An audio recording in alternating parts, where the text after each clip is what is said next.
Hi, this is Diane Lovetobake, and what we're going to make are a really quick and easy cookie, and they're called egg yolk cookies. I really don't like the name because when you think of eggs, you're going to think of a heavy cookie. It's not going to taste good. Gee, what am I going to do with all the whites of the eggs? Well, what I do with the whites of the eggs, I actually save them so when I bake bread or rolls, I can actually brush the tops of baking bread. And there's so many other uses for egg whites. And I also freeze them so that I unthaw them when I do need them for cakes or breads or that type of thing. So let's get started. We're going to start off first with 1 cup of butter. And if you don't have butter, you go ahead, you can use a solid shortening.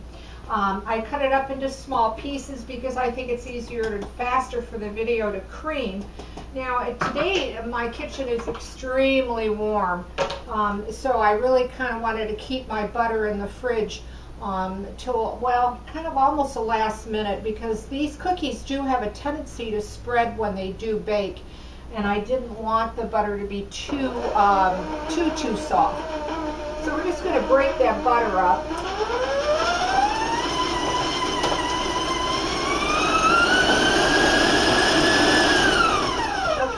Once you do that, you're going to be putting in 1.5 cups of granulated sugar, and we're going to just beat it in until it becomes incorporated and smooth.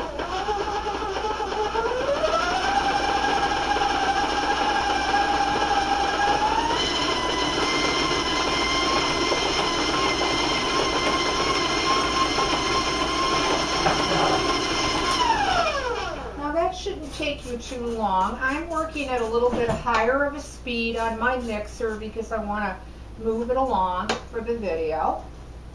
But once you know that you've creamed the butter and the sugar and it's nice and smooth, this is where you're going to be using 6 egg yolks. I separated them, of course,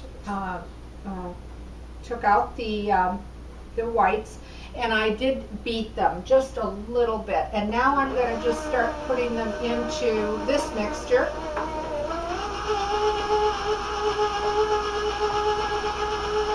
I want to get it all out of there. Get all that egg yolk out. And this is where you want to beat it for a minute or two, just till you wait till you see it's quite fluffy and smooth.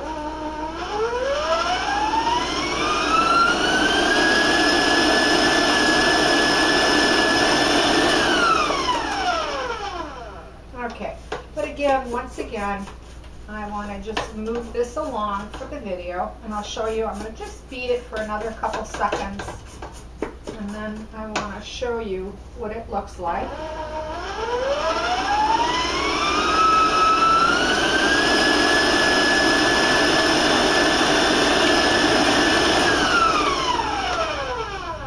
Okay.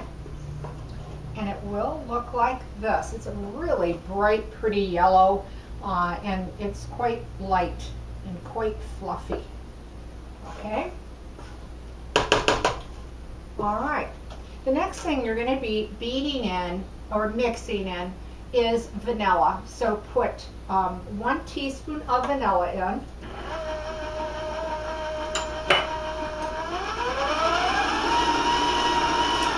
I'm really just mixing it in. Now you're also going to be using 1/2 teaspoon of lemon extract.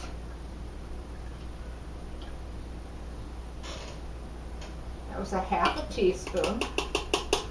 Okay.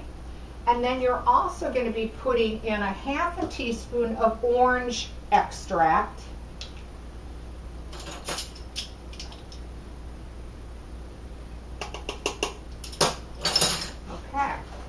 And then I'm just going to mix that in.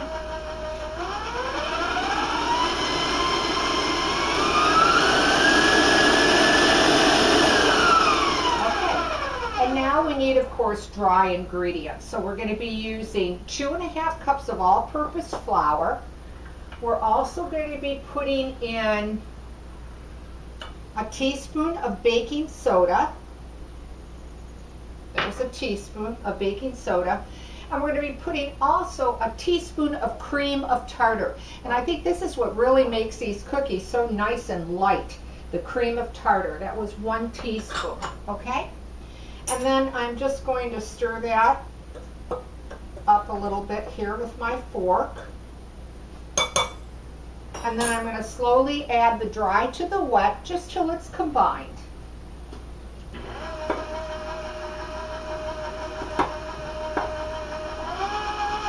we want it at a slow speed so the flour doesn't go all over the kitchen. And a little at a time.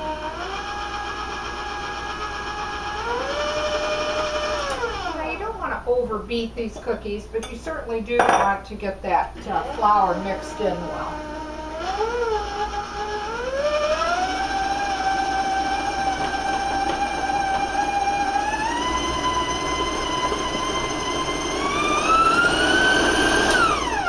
Okay, now I'm just going to take my paddle out, get my excess off of here. Now, you might find this cookie, especially if your kitchen is warm like mine today, you can actually refrigerate the cookie dough for 20 minutes or a half hour, depending how long you have or you want to do it for.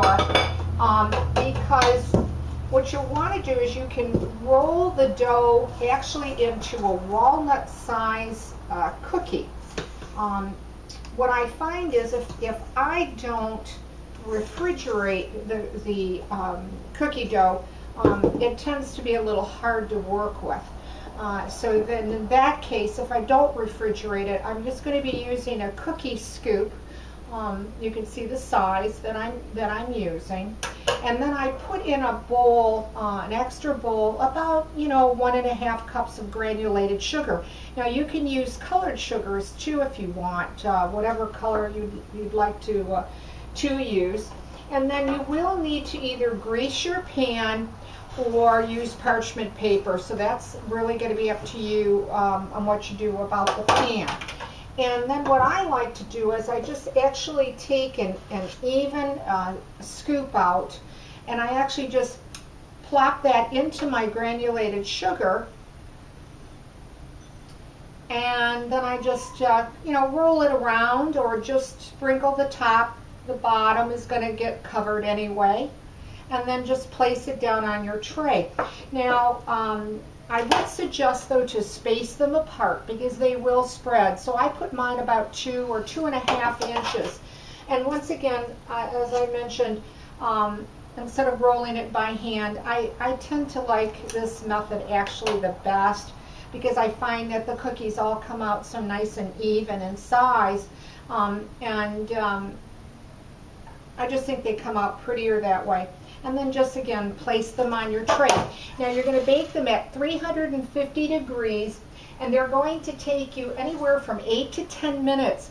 But do watch them, closely. I start watching mine after about 6 minutes or so because, as we know, our oven's set up so differently. And I like to leave mine on the hot tray for just a minute before I transfer them to a cooling rack.